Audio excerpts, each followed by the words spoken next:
कैसे हो बेटा एक बार? हाँ, कैसे हो सब लोग? ठीक है, तो सिलेबस तो हमने लगभग कराई दिया इनका सारा, ठीक है। मैं एक चीज़ उम्मीद कर रहा था बेटा, आप लोग सेल्फ स्टडी ज़्यादा करो। मैं बार-बार बोल रहा हूँ कि आप खुद से नोट्स पे लग के नहीं पढ़ोगे ना, तो बहुत दिक्कत आने वाली है, बहुत ज़्यादा। यस, है ना? ठीक है। हाँ, ठीक है। यस, मैं ठीक हूँ। अच्छा, मैं एक चीज़ आपसे कह रहा था बेटा कि आज की रिवीजन क्लास लाइव शायद ना हो, मैं उसको रिकॉर्ड करके आपको दूँगा, तो आप देख लेना उसे। पर मैं अभी भी बिलीव कर रहा हूँ कि अब मैं क्वेश्चन प्रैक्टिस ज़्यादा कराने वाला हूँ। तो मैंने बोला भी इस बात को क्रैश कोर्स में भी कि मैं लगभग 1200-1500 क्वेश्चंस बना रहा हूँ, उसके बाहर नहीं जाएगा। ऐसे एमडी सर जूलॉजी के एक सेट दे देंगे, अगर आप लास्ट टाइम इसमें क्वेश्चन प्रैक्टिस ही होगी मेन, ठीक है? मेन क्योंकि लास्ट टाइम पर अगर क्वेश्चन प्रैक्टिस नहीं करोगे ना, थ्योरी से कुछ नहीं होगा। लास्ट टाइम हम लोग बहुत सिलेक्टिव क्वेश्चन आपको दे देंगे, आप उस प्रैक्टिस करनी है आपको, डट के प्रैक्टिस करो। क्योंकि मैं आपसे हर बार बोल रहा हूं, जितने भी टॉपर्स हैं जो आपके नोन में, जरा पूछ लो सिलेक्शन का राज क्या है। सर सिलेबस खत्म किया और डट के इतने क्वेश्चन लगाए हैं कि जब नीट के एग्जाम में बैठे थे तो हर क्वेश्चन लग रहा था हम कर चुके हैं। आप समझ रहे हो? तो बस आपको क्वेश्चन प्रैक्टिस पर सबसे ज्यादा फोकस करना है, जितना कर सकते हो, ठीक है? मतलब सिलेक्शन की कुंजी है भाई, ध्यान रखना। बेटा मुझे एक बार चैट में लिख दो आपको 360 चाहिए, तो आप हम लोग पूरा उसके लिए एफर्ट करने वाले हैं। बस मैं आपसे एक उम्मीद ये लगाऊंगा ज़रूर, मतलब बोलूँगा आपसे कि यार देखो क्या होता है ना कि एक बार एक सिलेबस हो जाने के बाद हमें बहुत मतलब हर एक दिन को प्लान करना पड़ता है। आपको भी करना पड़ेगा कि आज ये करना है, ये करना है, ये करना है। और बायो क्या है बेटा, वो 360 मतलब देती है। उसमें कई चीज़ें हम कर सकते हैं। जैसे मान लो एनसीईआरटी, जैसे हम लोग शॉर्ट में रिवीजन करा दी, मैंने बताया भी था कि आपको रिलेट करके चैप्टर से लिंक करके करा दिया। जैसे MD sir human health and disease पढ़ाते हैं, तो वहाँ पर कार्सिनोजन दे रखा है, म्यूटाजन कहीं दे नहीं रखा, तो वही कार्सिनोजन म्यूटाजन हो गया। तो इस तरह के रिलेटेड क्वेश्चंस भी हम लोग डिस्कस करेंगे आपसे। पर मैं आज बेटा आपकी मैं बोलता हूं बच्चों से, मेटाजेनेसिस, मेटास्टेसिस, मेटामॉर्फोसिस और मेटामेरिज्म सब कोरिलेट है ना, ठीक है? और एक साथ अगर आ जाए क्वेश्चन आते भी हैं तो बच्चे इतने कंफ्यूज होते हैं। तो हमारी कोशिश यही रहती है कि आपको हर चीज कंसेप्चुअल कोरिलेट करा के, मतलब बच्चों को क्या बताना, बच्चों को बताइए सर, ठीक है? क्योंकि हर चीज को कोरिलेट करके ही पढ़ने से, क्योंकि लास्ट टाइम पर जब पेपर जब आप देते हो ना एग्जाम हॉल के अंदर, तो हाई प्रेशर में होते हो। उस प्रेशर के अंदर जो जिस तरह की चीजें होती है ना, आपको कंफ्यूज करती हैं और नेगेटिव मार्किंग की तरफ लेके जाती हैं, ठीक है? तो हमारी कोशिश यही रहती है कि जब आप पढ़ाना, खाली हमारी रिस्पॉन्सिबिलिटी नहीं है, हमारी रिस्पॉन्सिबिलिटी इतनी है कि आप एग्जाम हॉल में जाओ और एक अच्छा परफॉर्म करके आओ, ठीक है? जिससे कि आप अच्छे मेडिकल कॉलेज में एंटर कर पाओ। तो वहां तक, जब तक मेडिकल कॉलेज में एंट्री नहीं हो रही, वहां तक की पूरी रिस्पॉन्सिबिलिटी है, खाली पढ़ा देना ही रिस्पॉन्सिबिलिटी नहीं है। आप समझ रहे हो ना? तो आप लोग एक इस चीज़ के साथ बिल्कुल प्रॉमिस करेंगे मेरे से एमडी सर से कि आप 360 के लिए पूरा एफर्ट करेंगे, आप सारे बच्चे। और उसके लिए जो चीज़ें चाहिए आपको हमेशा से मिलेंगी और मिलेंगी।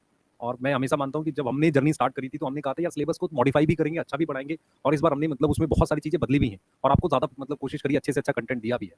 और प्लीज़ आप हमेशा याद रखना कि मान लो सिलेक्ट होना एक चीज़ है, अच्छा पढ़ जाना एक चीज़ है। और जब आप अच्छा पढ़ जाओगे तो लाइफ में इसको जो पढ़ते हो ना, ये आप यूज़ कर पाओगे अपने लिए, ठीक है? और मैं इसलिए भी, क्योंकि एमडी सर और मेरा एक खास मतलब वो है, जैसे हम लोग आप देखोगे ना कि एक अलग लेवल का ट्रस्ट है हमारा आपस में। तो वो मतलब आपको दिखाता है कि जैसे कि यार कैसे हम लोग साथ मिलके, कैसे आप किताबों के साथ मिलके ट्रस्ट करके, कैसे नोट्स पर ट्रस्ट करके, कैसे आप सारी चीज़ों में ट्रस्ट करके काम कर सकते हैं, ये आपको सीखना पड़ेगा। आप क्या करते हो, आप जैसे आप ये जो सवाल पूछते हो ना कि क्या सर शॉर्ट नोट्स कर ले उससे हो जाएगा? क्या हम सिर्फ नोट्स कर ले हो जाएगा? क्या सिर्फ लेक्चर देखिए, ये सवाल गलत है। आपको ये समझना पड़ेगा कि जब आप कोई सोर्स करते हो, उसके बाद क्या आपको कॉन्फिडेंस आ रहा है? क्या आप क्वेश्चन सॉल्व कर पा रहे हो? तभी तो वो सोर्स सफिशिएंट है। वो सवाल सारे गलत है कि सर वन शॉट देख ले हो जाएगा, मैराथन देख ले हो जाएगा। नहीं बेटा, तेरे से क्वेश्चन हो पाना बहुत जरूरी है। समझ में आ रहा है कि नहीं बता? यस, ठीक है। तो ये एक मतलब मैं बहुत स्पेशल जर्नी मानता हूँ आप लोगों के साथ। और हम मतलब ऑनलाइन में ये फील भी करते हैं, मैं और एमडी सर तो मतलब 3 साल 4 साल हो रहे हैं पढ़ाते हुए। और हमारा कंटेंट इतना ज़्यादा यूट्यूब पर है, बच्चे पढ़ते हैं और आप टीचर्स मतलब उसको पढ़ते हैं, तो इसको हमें खुशी भी है इस बात की। यस, इस बात की खुशी भी है। और मैं हमेशा आपसे बोलूँगा कि प्लीज़ अच्छा कंटेंट पे पढ़िए और मेहनत करिए। और अभी जो समय बचा है ना आपका, आपको रिवीजन करनी है, आपको बार-बार रिवीजन करनी है। अपने काम को दूसरों के ऊपर मत थोपो कि ये भी मिल जाता तो ये हो जाता।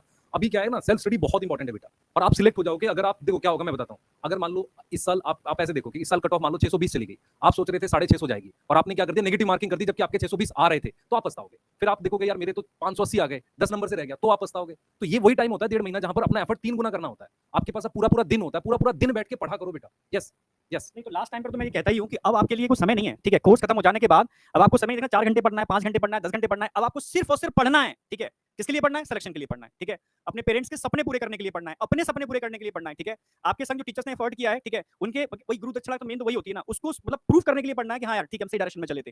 तो अब मैं यही कहूंगा, ये मत देखो कितने घंटे पढ़ रहे हो, क्या पढ़ रहे हो, बस पढ़ रहे हो और प्रॉपर तरीके से उसको प्लानिंग के साथ, ठीक है? तो हम लोग लास्ट टाइम तक डटे रहेंगे आपके संग नीट के एग्जाम तक, ठीक है? डिफरेंट वे के अंदर रिवीजन कराएंगे, बट आपको बहुत अच्छी तरीके से मेहनत करनी है। लास्ट टाइम है, इसमें मेहनत करनी पड़ेगी, मतलब भूल जाओ कितने घंटे, बस मेहनत करनी है डट के और प्लानिंग के साथ, ठीक है? तो मैं कंटिन्यू करते हैं। आप सर पढ़ा रहे हैं बेटा, मेरी 4 बजे वाली शायद क्लास ना हो, कुछ मुझे फैमिली इशू है, मैं वहाँ जा रहा हूँ, तो शायद नहीं होगी। मैं और सर साथ में थे और मेरे को इसके बाद पढ़ानी थी, तो वो शायद ना हो, तो मैं आपको फिर इसके लिए रिकॉर्डेड दे दूंगा।